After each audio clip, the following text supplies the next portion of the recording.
এমন অনেক মানুষ আমরা আমাদের জীবনে দেখি যারা তাদের অর্থনৈতিক সামর্থ্যের বাইরে গিয়ে ব্যয় করে আর খুব অল্প সময়ের মধ্যেই নিজেদের জীবনকে কঠিনতার মধ্যে নিয়ে আসে, বিভিন্ন রকম সমস্যায় পড়ে যায়।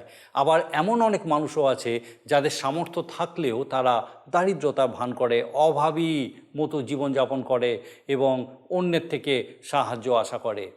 এই দুই ধরনের মানুষই কপট ও খল চরিত্রের। আপনার কি মনে হয় কীরকম জীবনযাপন হওয়া উচিত? একটা আদর্শ জীবন কীরকম হওয়া উচিত?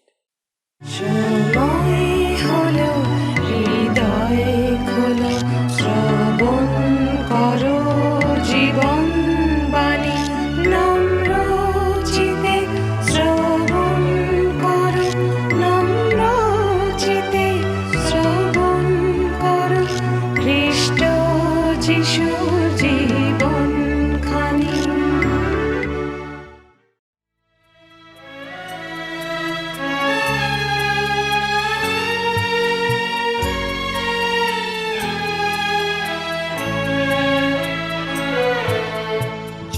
পথে গিয়েছ চলে, সেই পথে আমি যাইনি। শুনি তো শীত ধুলির করুণা, শুনি তো শীত ধুলির করুণা, তাই আমি খুঁজে পাইনি। যে পথে গিয়েছ চলে, সেই পথে আমি যাইনি।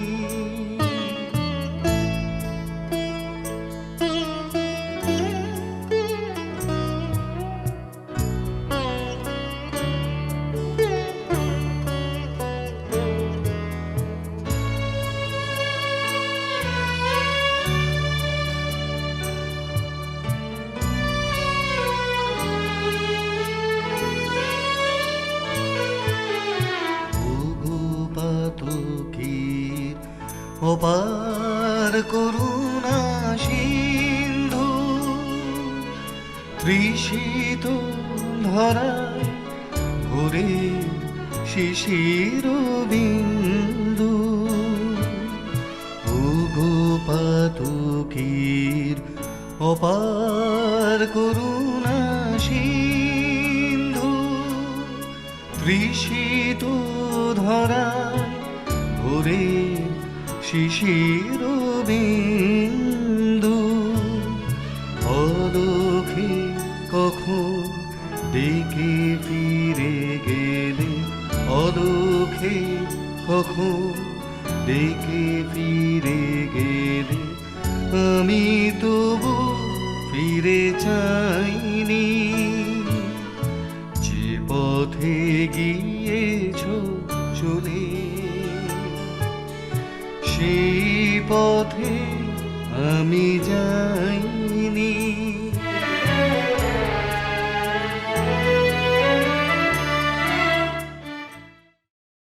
নমস্কার, প্রভু যীশু খ্রিস্টের মধুর নামে জীবনবাণী অনুষ্ঠানে আপনাকে স্বাগত জানাই। আমার বিশ্বাস মহান ঈশ্বর তার মহা অনুগ্রহে আপনাকে সম্পূর্ণ সুস্থ রেখেছেন, সুরক্ষিত রেখেছেন। আমরা পবিত্র বাইবেলের গ্রন্থগুলি ধারাবাহিকভাবে অধ্যয়ন করছি, আর বর্তমানে আমরা বাইবেলের পুরাতন নিয়মের হিতোপদেশ থেকে আলোচনা করছি। এখন পর্যন্ত আমরা এই পুস্তকের প্রথম 12টা অধ্যায় অধ্যয়ন করেছি এবং আমাদের আজকের আলোচ্য বিষয় হলো এর 13তম অধ্যায়। আগের অধ্যায়গুলির ন্যায় আমরা এই অধ্যায়েও জীবনের কিছু মহান নীতিকথা শিক্ষা করব। এখানে প্রথমেই বলা হয়েছে যে একজন জ্ঞানবান পুত্র তার পিতার শাসন মান্য করে। রাজা সলোমন নিজে এমন একজন জ্ঞানবান পুত্রের উদাহরণ ছিলেন যিনি তার পিতা দাউদের বাধ্য ছিলেন। শাস্ত্রের এই অংশে বলা হয়েছে যে একজন মানুষের কথাবার্তার দ্বারাই তার মঙ্গল অমঙ্গল স্থিরীকৃত হয়। যে সাবধানে কথাবার্তা বলে তার প্রাণ রক্ষা পায়, কিন্তু যে অবিরাম ও অনর্থক কথা বলে যায় তার সর্বনাশ হয়। এরপর আমরা আরও কয়েকটি প্রবাদ বাক্য শুনি যেখানে দুটি বিপরীতধর্মী চারিত্রিক বৈশিষ্ট্য লক্ষ্য করতে পারি: অলস ও পরিশ্রমী, এবং ধার্মিক ও দুষ্ট বা পাপী। তাদের জীবনযাপনের পদ্ধতির কি ফলাফল হয় তার উদাহরণ আমরা এখানে লক্ষ্য করি। আমাদের চরিত্রের আরেকটি দিকও এখানে দেখতে পাই। আমরা দরিদ্র হলেও এমন ভান করি যে আমরা ধনী। আমরা আমাদের সামর্থ্যের বাইরে গিয়ে নিজেকে ধনবান দেখানোর চেষ্টা করি। আবার অন্যদিকে আমরা এইরকম মানুষকে দেখি যারা প্রকৃতপক্ষে ধনবান হয়েও নিজেকে সর্বদা দরিদ্র প্রতিপন্ন করার চেষ্টা করে। এই দুই ধরনের মানুষই ঈশ্বরের কাছে ঘৃণিত, কারণ তারা দুজনেই ভণ্ড, কপট। শাস্ত্রের এই অংশে আরও কয়েকটি বিপরীতধর্মী বিষয় উদ্ধৃত করা হয়েছে, যেমন ধার্মিকের অন্তরের জ্যোতি কখনো ম্লান হয়ে পড়ে না, কিন্তু দুষ্টরা নিষ্প্রভ হয়ে যায়। অহংকারী মানুষ পরস্পরের মধ্যে বিবাদ উৎপন্ন করে, কিন্তু যে অহংকার না করে, অন্যের পরামর্শ মান্য করে, সে বুদ্ধিমান। এই রকমই আরও কিছু প্রবাদ বাক্য এখানে উল্লেখ করা হয়েছে, যা আমরা বিস্তারিতভাবে আলোচনা করব। আসুন আমরা প্রস্তুত করি নিজেদেরকে এবং সেই বিস্তারিত আলোচনায় প্রবেশ করি এবং দেখি যে ঈশ্বর কিভাবে আমাদের সঙ্গে কথা বলছেন। প্রিয় বন্ধু, হিতোপদেশ থেকে আলোচনা করছি। আজকে 13 অধ্যায় থেকে শুরু করব। যদি আপনার কাছে বাইবেল আছে তবে নিশ্চয়ই করে আমার সঙ্গে খুলে বসবেন, আর আমরা 13 অধ্যায় 1 পদ দেখব। লেখা আছে সেখানে যে জ্ঞানবান পুত্র পিতার শাসন মানে, কিন্তু নিন্দক ভৎসনা শোনে না। ঈশ্বর তার আপন পঠিত বাক্যের দ্বারা আমাদের প্রত্যেককে আশীর্বাদ করুন। আর আমরা দেখি যে শাস্ত্রের এই অংশে আমরা জীবনের কত মূল নীতি সম্পর্কে শিক্ষা করছি। রাজা দাউদের পুত্র সলোমন তাঁর পিতার কথায় মনোযোগ করতেন বাধ্য ছিলেন। পিতার উপদেশ শোনার ক্ষেত্রে তিনি পিতার একজন জ্ঞানবান পুত্রের উজ্জ্বল দৃষ্টান্ত ছিলেন। কিন্তু অপরপক্ষে দেখতে পাই যে রাজা সলোমনের পুত্র রহবিয়াম ঠিক তার বিপরীত ছিল। প্রকৃত যে পুত্র জ্ঞানবান, সে সর্বদা পিতার শাসন মানে। 2 এবং 3 পদে লেখা আছে, মনুষ্য নিজ মুখের ফল দ্বারা মঙ্গল ভোগ করে, কিন্তু বিশ্বাসঘাতকদের প্রাণ দৌরাত্ম্য ভোগ করে। যে মুখ সাবধানে রাখে সে প্রাণ রক্ষা করে, যে ওষ্ঠাধর খুলিয়া দেয় তার সর্বনাশ হয়। আমরা শাস্ত্রে দেখি যব্বক নদী পার হয়ে যাকব এক পুরুষের সঙ্গে মল্লযুদ্ধ করে জয়ী হলেন। প্রভাত হয়ে আসায় সেই পুরুষ সেই স্থান ত্যাগ করতে চাইলে যাকব তার মুখের ফল ব্যবহার করলেন, আপনি আমাকে আশীর্বাদ না করিলে আপনাকে ছাড়িব না। আর তার সেই দাবির কথা, অর্থাৎ সেই মুখের ফল মূল্য সেই পুরুষ দিয়েছিলেন। ঈশ্বরের সঙ্গে যুদ্ধকারী হিসাবে তার নাম দিলেন ইসরায়েল। আমরা যাকবকে বিশেষভাবে জীবনে মঙ্গল ভোগ করতে দেখেছি। আবার আরেকজনের কথা দেখি, বাইবেলে পুরাতন নিয়মেই পাই, রাজা নবুকদনেছর রাজা, যার বিষয় আমরা পাই দানিয়েল ভাববাদী পুস্তকে। নিজের স্থাপিত স্বর্ণময় প্রতিমাকে দেবতাস্বরূপ প্রণাম করবার উদ্দেশ্যে শদ্রক, মৈশক ও অবেদনগোকে যখন আদেশ করলেন এবং প্রণাম না করলে প্রজ্বলিত অগ্নিকুণ্ডে তাদেরকে নিক্ষেপ করার দণ্ড জারি করলেন, তখনও ওই 3 ব্যক্তি উত্তর দিয়েছিলেন, যদি হয় আমরা যাহার সেবা করি, আমাদের সেই ঈশ্বর আমাদিওকে প্রজ্বলিত অগ্নিকুণ্ড হইতে উদ্ধার করিতে সমর্থ আছেন, আর হে রাজন, তিনি আপনার হস্ত হইতে আমাদিওকে উদ্ধার করিবেন। আর যদি নাও হয়, তবু হে রাজন, আপনি জানিবেন আমরা আপনার দেবগণের সেবা করিব না এবং আপনার স্থাপিত স্বর্ণ প্রতিমাকে প্রণাম করিব না। শদ্রক, মৈশক ও অবেদনগোর প্রগাঢ় বিশ্বাস ও দৃঢ়তার কথা, মুখের ফল ঈশ্বর শুনেছিলেন ও ঈশ্বর প্রকৃতই তাদের সঙ্গে প্রজ্বলিত অগ্নিকুণ্ডের মধ্যে নিজে উপস্থিত থেকে তাদেরকে অগ্নির মধ্য হতে উদ্ধার করলেন। এই আশ্চর্য কার্যসাধনের ফলে নবুকদনেছর নিজ মুখে সেই সত্য স্বীকার করলেন। এ প্রকার উদ্ধার করিতে সমর্থ আর কোনো দেবতা নাই। প্রিয় শ্রোতা বন্ধু, প্রিয় ভাই ও বোন, ঈশ্বরের সন্তানের মুখের ফল মঙ্গল নিয়ে আসে। অপরদিকে আমরা আমাদের দৈনন্দিন জীবনে লক্ষ্য করে দেখেছি, যত মুখকে সংযত করে রাখা যায় ততই কিন্তু শান্তি সুরক্ষিত থাকে এবং তা ব্যক্তিগত জীবনে, পারিবারিক জীবনে, মাণ্ডলিক জীবনে, এমনকি সামাজিক জীবনে। আমাদের ওষ্ঠাধরকে খুলে দিয়ে যথেচ্ছ ব্যবহার করে যত ঝগড়া, বিবাদ, অশান্তির উৎপত্তি হয়। শাস্ত্রেও আমরা পড়ি, সর্প যখন হওয়াকে অর্থাৎ নারীকে বলল, ঈশ্বর কি বাস্তবিক বলিয়াছেন, তোমরা এই উদ্যানের কোনো বৃক্ষের ফল খাইও না? তখন নারী উত্তর করলেন, ঈশ্বর বলেছেন, তোমরা তা ভোজন করিও না, স্পর্শও করিও না, করিলে মরিবে। কিন্তু আমরা জানি ঈশ্বর শুধুই বলেছিলেন ভোজন করিও না। এক্ষেত্রে হবার বাড়তি কথা, অর্থাৎ ওষ্ঠাধর খুলে দেওয়ার সুযোগ শয়তান বা সেই সাপ গ্রহণ করল ও তার পরিণতি কি দুঃখদায়ক ও শোচনীয় তা আমরা সকলে জানি। তারই জন্য মানুষ আজ মৃত্যুর অধীন। কিন্তু করুণাময় ঈশ্বর তার অসীম কৃপায় মানুষকে তাতে বিশ্বাস করে অনন্ত জীবনের অধিকারী হবার সৌভাগ্য দিয়েছেন। তাই ঈশ্বরের মহানামের ধন্যবাদ করি। তার অসীম প্রেম ও পরিকল্পনা আমাদের প্রত্যেকের জীবনের জন্য রয়েছে, যেন আমরা সেই অবস্থা থেকে উদ্ধার ও রক্ষা পাই এবং যে গৌরব মানুষ হারিয়েছিল সেই গৌরব লাভে সমর্থ একমাত্র প্রভু যীশু খ্রিস্টের মধ্যে দিয়ে। আমরা বাইবেলের পুরাতন নিয়মের হিতোপদেশ থেকে পাঠ এবং আলোচনা করছি। আর হিতোপদেশ তার 13 অধ্যায় 4 থেকে 6 পদ আমরা এখন পাঠ করব। লেখা আছে এখানে, অলসের প্রাণ লালসা করে, কিছুই পায় না, কিন্তু পরিশ্রমীদের প্রাণ পুষ্ট হয়। ধার্মিক মিথ্যা কথা ঘৃণা করে, কিন্তু দুষ্ট লোক দুর্গন্ধস্বরূপ সে লজ্জা জন্মায়। ধার্মিকতা সিদ্ধাচারীকে রক্ষা করে, কিন্তু দুষ্টতা পাপীকে পাড়িয়া ফেলে। বাইবেলের নতুন নিয়মের 2 থিসলনিকীয় 3 অধ্যায় 10 পদে দেখি সাধু পৌল লিখছেন, যদি কেউ কার্য করিতে না চায় তবে সে আহারও না করুক।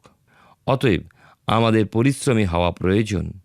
এই জগতে আমাদের জীবনোপায়ের উদ্দেশ্যে যেমন পরিশ্রম করা কর্তব্য, অলসতা কোনো রকমেই কাম্য নয়, ঠিক তেমনি আত্মিক দিকেও আমাদের করণীয় থাকে।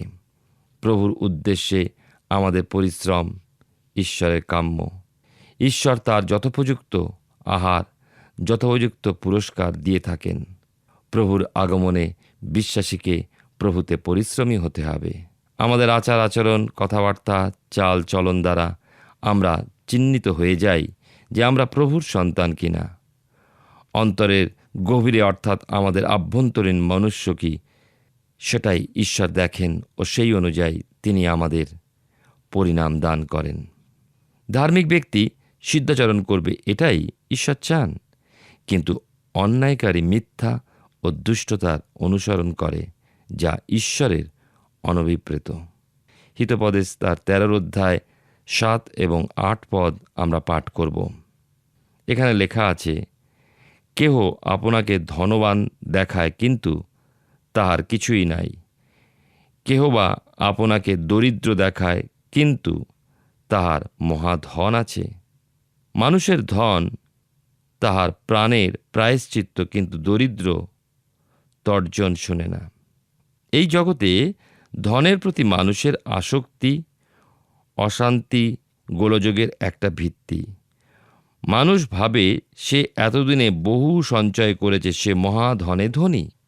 জীবনে তার এতেই পরম তৃপ্তি।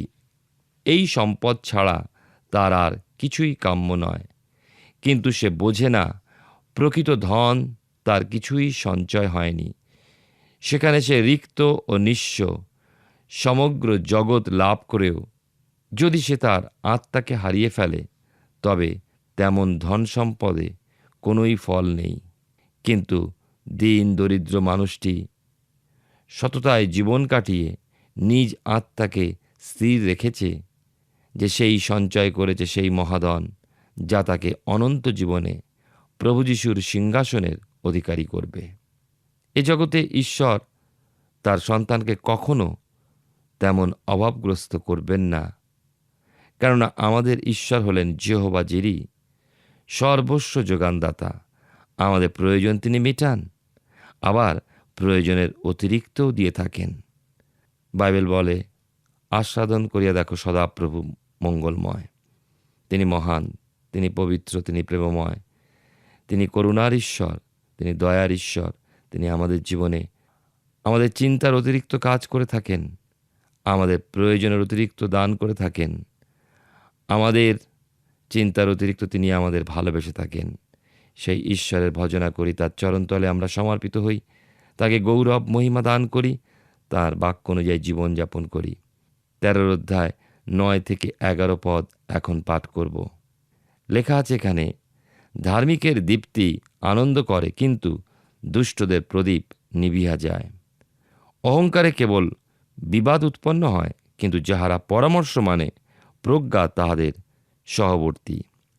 অলিকতায় অর্জিত ধন ক্ষয় পায়, কিন্তু যে ব্যক্তি হস্ত দ্বারা সঞ্চয় করে সে অধিক পায়। ঈশ্বরের সন্তান ঈশ্বরীয় স্বভাবই পরিধান করে চলতে চলতে ঈশ্বরীয় দীপ্তি লাভ করে, যা তার নিজের জীবনেও আলোক প্রদান করে, নিজেকে দীপ্তিময় করে তোলে এবং তার দ্বারা অপর মানুষকেও অন্ধকারে পথ দেখায়। ঈশ্বরের সন্তান সেই দীপ্তিতে ধার্মিকতার সূর্যরূপে প্রভু যিশুর আলোকে আনন্দিত থাকে, কেননা ঈশ্বরের আনন্দই হল তার শক্তি। অপরপক্ষে দুষ্ট বা অধার্মিক সেই দীপ্তি হারিয়ে ফেলে, ফলে সে অন্ধকারে তলিয়ে যায়। যেখানে অহং মনে রাখব, সেখানেই কিন্তু অশান্তি। এই আমিত্ব আমাদের জীবনে সর্বত্র শান্তিকে নষ্ট করে। ঈশ্বরের অপেক্ষাকারীকে ঈশ্বর সর্বদা সুপরামর্শ দেন, তা মান্য করলে প্রকৃত প্রজ্ঞা লাভ হয়। পরিশ্রমে অর্জিত ধন মানুষকে তৃপ্তি ও আনন্দ দেয়, তা ক্ষয় পাবার আশঙ্কা থাকে না, কারণ ঈশ্বর সর্বজ্ঞ, তিনি পরিশ্রমের মর্যাদা দেন। তিনি অলসতা এবং অলিকতা ঘৃণা করেন। অলিকতায় অর্জন করা ধন তৃপ্তিজনক নয়। প্রিয় শ্রোতা বন্ধু, প্রিয় ভাই ও বোন, আপনি নিশ্চয়ই জানেন সেই প্রবাদ বাক্যটি, পাপের ধন প্রায়শ্চিত্তে যায়, এতে ঈশ্বরের আশীর্বাদ থাকে না। হিতোপদেশ তার 13 অধ্যায় 12 পদে এই কথা লেখা আছে, আশাসিদ্ধির বিলম্ব হৃদয়ের পীড়াজনক, কিন্তু বাঞ্ছার সিদ্ধি জীবন বৃক্ষ। ঈশ্বর আমাদের প্রকৃত গঠনের উদ্দেশ্যে এমন কতক পরিস্থিতির মধ্যে আনেন, যখন আমরা বুঝতে পারি আমার কি প্রয়োজন।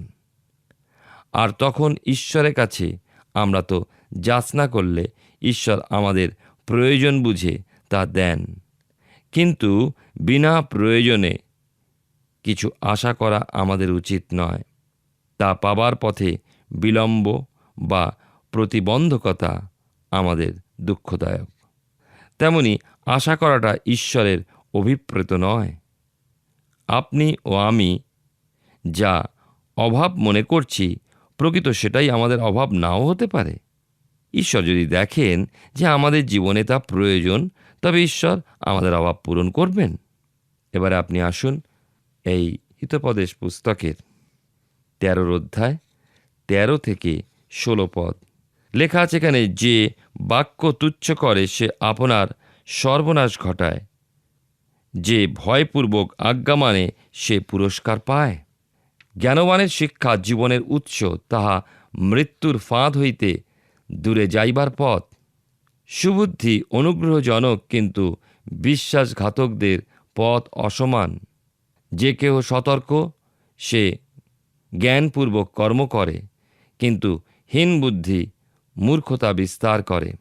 আদেশ অমান্য করার পরিণাম ভয়াবহ। জীবনে বাধ্যতা একটা মহৎ গুণ। বাইবেল শাস্ত্রে পাই যে শৌল রাজার অনাজ্ঞবহতা তাকে অজ্ঞানের কর্ম করতে প্ররোচিত করল, এবং ফলে ইসরায়েলের উপরে তাঁর রাজত্ব স্থির থাকতে পারল না।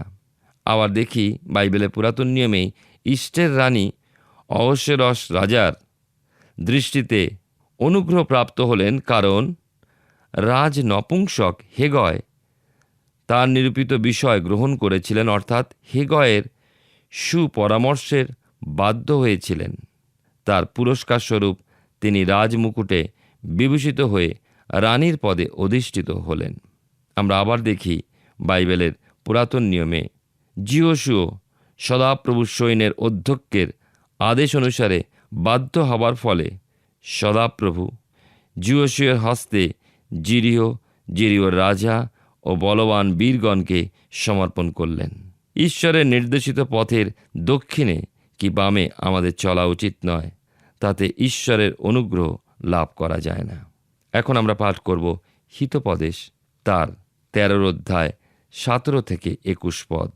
এই অংশে লেখা আছে, দুষ্ট দূত বিপদে পড়ে, কিন্তু বিশ্বস্ত দূত স্বাস্থ্যস্বরূপ। যে শাসন অমান্য করে সে দরিদ্রতা ও লজ্জা পায়, কিন্তু যে অনুযোগ মান্য করে সে সম্মানিত হয়। দেখুন, বাসনার সিদ্ধি প্রাণের মধুর বোধ হয়, কিন্তু মন্দ হইতে সরিয়ে যাওয়া হীন বুদ্ধিদের ঘৃণিত। জ্ঞানীদের সহচর হও, জ্ঞানী হইবে, কিন্তু যে হীন বুদ্ধিদের বন্ধু সে ভগ্ন হইবে। অমঙ্গল পাপীদের পশ্চাতে পশ্চাতে দৌড়ে, কিন্তু ধার্মিক দিওকে মঙ্গলরূপ পুরস্কার দত্ত হয়। ব্যক্তিগত জীবনে হোক, সামাজিক জীবনেই হোক, অথবা একটা জাতির ক্ষেত্রেও দুষ্ট দূত দুঃখ ও অমঙ্গলের সূচনা করে। তাতে হয় ব্যক্তির ক্ষয়, সমাজের ক্ষয় ও একটা জাতির ক্ষেত্রেও ক্ষয়। কিন্তু বিশ্বস্ত দূত মঙ্গল বহন করে, আর তার দ্বারা ব্যক্তির, সমাজের ও জাতির স্বাস্থ্য সুরক্ষিত হয়। প্রিয় শ্রোতা বন্ধু, প্রিয় ভাই ও বোন, জীবনে শাসন অনুযোগ বিশেষভাবে প্রয়োজন। তা না থাকলে জীবন, চরিত্র কিছুই সুগঠিত হয় না। হীন বুদ্ধিরা তা পছন্দ করে না, কিন্তু বুদ্ধিমানের দ্বারা জীবনে মঙ্গল সঞ্চয় করে নেয়। বুদ্ধিমান তার জীবনে অভাবকে সততার মাধ্যমে পূরণ করতে চায়, কিন্তু অজ্ঞান শুধু অভাবটা পূরণ হলেই শান্তি পায়, তার পূরণের পথ বা উপায়টা কীরকম তা দেখে না। আমাদের সঙ্গ ভালো হওয়া চাই, তার দ্বারা আমাদের জীবনের চরিত্র সুগঠিত হয়। এর অন্যথায় মূর্খ অজ্ঞানের জীবন চরিত্র ভঙ্গ হয়। আমরা দেখি যে হিতোপদেশের পুস্তকের নীতি আর ধর্মবিধি অনুসারে চলে পরিণামে মঙ্গল লাভ হয়, অন্যথায় অর্থাৎ এর অমান্যকারীদের পুরস্কার অমঙ্গল।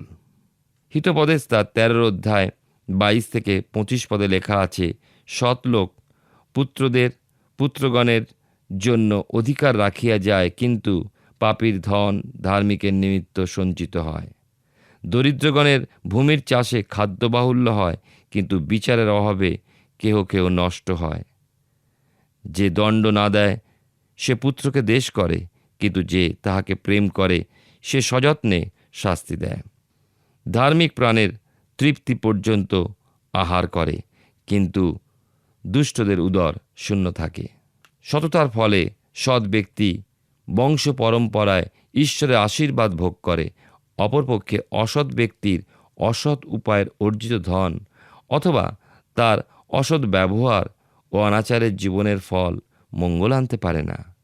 সে তার ধন ভোগ করতেও পারে না, বরং যে অভাবগ্রস্ত ধার্মিকের প্রয়োজন রয়েছে ঈশ্বর তাকেই তা ভোগ করার সুযোগ দেন।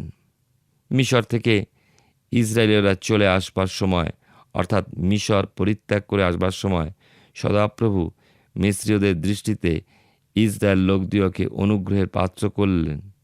আর প্রত্যেক ইসরায়েলীয় পুরুষ আপন আপন প্রতিবাসী হতে ও প্রত্যেক স্ত্রী আপন আপন প্রতিবাসিনী হতে রৌপ্যালঙ্কার ও স্বর্ণালঙ্কার চেয়ে নিয়েছিল। এভাবে ঈশ্বর পাপীদের ধন ধার্মিকদের জন্য সঞ্চিত রাখেন। প্রিয় শ্রোতা বন্ধু, প্রিয় ভাই বোন, ঈশ্বরের ধন্যবাদ করি, ঈশ্বরের গৌরব করি যে ঈশ্বর কেমন মঙ্গলময়। গরিব চাষিদের অক্লান্ত পরিশ্রমের ফলে দেশে শস্যের বাহুল্য হয়, মানুষ আহার করে তৃপ্ত হয়, কিন্তু তাদেরই উপরে অবিচার করার ফলে তাদের জীবন অকালে শেষ হয়ে যায়। ধন সম্পদের অথবা ধনী ও সম্পদশালীদের সমাদর করা প্রকৃত খ্রিস্টানের কর্ম নয়।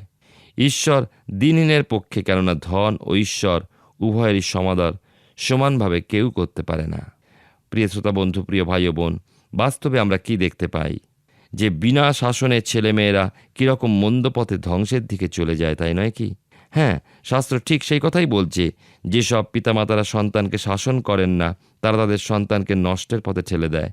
আপাত দৃষ্টিতে কোনো শাসন মধুর মনে হয় না বটে, কিন্তু ওই শাসনে জীবন গড়ার পথে কষ্ট এলেও ভবিষ্যতে জীবন সুন্দর ও সুখের হয়। ধর্মপথে চললে মানুষ যা আহার করে তাতে তার তৃপ্তি হয়, কেননা সে তা শান্তিতে গ্রহণ করে। অপরপক্ষে অধার্মিকের কোনো আহারই তৃপ্তি নেই, তার চাওয়ার শেষ নেই, সে অল্পে তুষ্ট নয়, যতই সে পাক তার সন্তোষ নেই। ঈশ্বর আমাদের সঙ্গে কথা বলুন, নিরন্তর তার ইচ্ছা জানতে সাহায্য করুন। আমরা হিতোপদেশ পুস্তক থেকে ধারাবাহিকভাবে অধ্যয়ন করছি। আমার বিশ্বাস মহান ঈশ্বর বিশেষভাবে আজকে আপনার সঙ্গে কথা বলেছেন। হিতোপদেশ পুস্তকের প্রথম থেকে শেষ অবধি তার প্রতিটি প্রবাদ বাক্যে ধার্মিকতা এবং দুষ্টতার মধ্যে একটা পার্থক্য দেখানো হয়েছে। ঈশ্বর অহংকারকে ঘৃণা করেন, তিনি অরাজকতা অনাচারকে ঘৃণা করেন এবং অবশ্যই কপটতা তার কাছে ঘৃণ্য বিষয়। মানুষের চরিত্রে প্রকাশ পাওয়া এই সমস্ত বিষয়গুলি তার কাছে একেবারেই অনাবশ্যক, অপ্রয়োজনীয়। আর এই কারণেই আমাদের পুরনো মন্দ চারিত্রিক বৈশিষ্ট্যের দ্বারা আমরা যা কিছু করি, ঈশ্বর সেটা গ্রহণ করেন না। একটা বিষয়ে আমরা নিশ্চিত হতে পারি যে আমাদের সেই জীর্ণ পুরাতন চরিত্রকে সাথে করে আমরা অনন্ত জীবনে কোনো মতে প্রবেশ করতে পারবো না। আমরা আমাদের পরের পর্বে হিতোপদেশ 14 অধ্যায়ে উল্লিখিত এইরকমই আরও কিছু বিপরীতধর্মী বাক্যাংশের মাধ্যমে রচিত প্রবাদ অধ্যয়ন করব এবং দেখব কিভাবে ঈশ্বর সেই সকল বিষয়ের মধ্যে দিয়ে আমাদের সঙ্গে কথা বলেন। আসুন এখন প্রার্থনায় যাব, আর আমি চাইবো আপনি আমার সঙ্গে প্রার্থনায় যোগ দিন। আসুন প্রার্থনা করি। মঙ্গলময় পিতা, ধন্যবাদ দিই প্রভু যে তোমার পবিত্র পরাক্রমে তোমার জীবন্ত বাক্য আমাদের সঙ্গে আজও কথা বলে। ধন্যবাদ দিই আমাদের প্রত্যেক দর্শক বন্ধুর সঙ্গে আজকে তুমি কথা বলেছো। প্রার্থনা করি এই সময় আমাদের সেই প্রত্যেক দর্শক বন্ধু, তাদের পরিবার পরিজন প্রত্যেককে তোমার পবিত্র আত্মার পরাক্রমে সুস্থির রাখো, সুরক্ষিত রাখো, তোমার দয়া অনুগ্রহে পূর্ণ রাখো। বিশেষত প্রার্থনা করি প্রভু, যদি কোনো পরিবারে এই সময় স্বামী স্ত্রীর মধ্যে কোনো রকম সমস্যা আছে, প্রার্থনা করি প্রভু তোমার পবিত্র অনুগ্রহে তুমি তাদের দুজনকে যে এক করেছো, একত্র রেখেছো, স্বামী স্ত্রী রূপে তাদেরকে স্থাপন করেছো, তোমার সেই প্রেমে তুমি তাদেরকে পূর্ণ করো। সমস্যা যাই হোক না কেন প্রভু, তোমার সেই জীবন্ত আলোতে, জীবন্ত প্রত্যাশায় সেই সকল সমস্যা দূর করো, যেন স্বামী স্ত্রী এক হয়ে তোমার গৌরব করতে পারে। ও প্রভু তুমি দয়া করো। সেই সঙ্গে পিতাগ পারিবারিক যদি অন্য কোনো রকম সমস্যা থেকে থাকে, পিতামাতার সঙ্গে সন্তানের সম্পর্ক, পরিবারের লোকেদের মধ্যে বিভিন্ন রকম সমস্যা, পিতা যাই হোক না কেন, পরিস্থিতির সমস্যা যাই হোক প্রভু, প্রার্থনা করি তোমার পবিত্র পরাক্রমে এই সময় তোমার মঙ্গল সেই প্রত্যেক পরিবারে তুমি নিয়ে এসো, যেন পিতাগো প্রত্যেকে পিতা তোমার উপস্থিতির সহভাগিতা ব্যক্তিগতভাবে পারিবারিকভাবে উপলব্ধি করতে সমর্থ হয়, যেন তারা এই বিশ্বাসে স্থির হতে পারে যে তুমি তাদের সঙ্গে আছো এবং প্রভুগো তুমি কোনো অশান্তির ঈশ্বর নও। তোমার শান্তি, তোমার সেই মানব বুদ্ধির অতীত শান্তি যেন সেই প্রত্যেক আত্মা প্রাণকে পিতাগো পূর্ণ করতে পারে, সেই প্রত্যেক ব্যক্তি প্রত্যেক পরিবার তোমার শান্তিতে পূর্ণ হয়ে তোমার গৌরব করতে পারে। প্রভু তুমি কৃপা করো। আরেকটিবার আমরা আমাদের প্রত্যেক দর্শক বন্ধু, তাদের পরিবার পরিজন প্রত্যেককে তোমার চরণে সমর্পণ করে ধন্যবাদের সঙ্গে প্রার্থনা তোমার যিশু নামে চাই, আমেন। ঈশ্বর চান যেন তার জীবন্ত বাক্যের মধ্যে দিয়ে আমরা তাকে আরও গভীরভাবে উপলব্ধি করতে শিখি। আর আমার বিশ্বাস এইভাবে আগামী দিনেও আমাদের জীবনবাণী অনুষ্ঠানে আপনি উপস্থিত থাকবেন, যখন তার জীবন্ত বাক্য আরও বেশি করে ঈশ্বরকে আমাদের কাছে প্রকাশ করবে এবং আমরা একসঙ্গে আরও অধিক ঈশ্বরের সহভাগিতায় বৃদ্ধি পেতে থাকব। ঈশ্বর আপনার মঙ্গল করুন। প্রিয় বন্ধু, আসুন আমরা আজকের প্রশ্ন উত্তরে আসি। গত সপ্তাহের প্রশ্নের উত্তর অপশন সি, যোকেবদ। আজকের প্রশ্ন, রাজা সলোমনের পিতার নাম কি? Option A Harun, B Daud, C Uriya, D Yishay. প্রিয় বন্ধু, এই প্রশ্নের উত্তর আগামীকাল সন্ধ্যা 6টার মধ্যে option A B C D সহকারে আপনার নাম ও সম্পূর্ণ ঠিকানা সহ 9433497235 এই নম্বরে SMS বা হোয়াটসঅ্যাপে পাঠাবেন। যদি আপনার এই অনুষ্ঠান ভালো লেগে থাকে তাহলে এই নম্বরে একটি মিসড কল করুন, তাহলে আপনি পরের বিজয়ী হতে পারেন।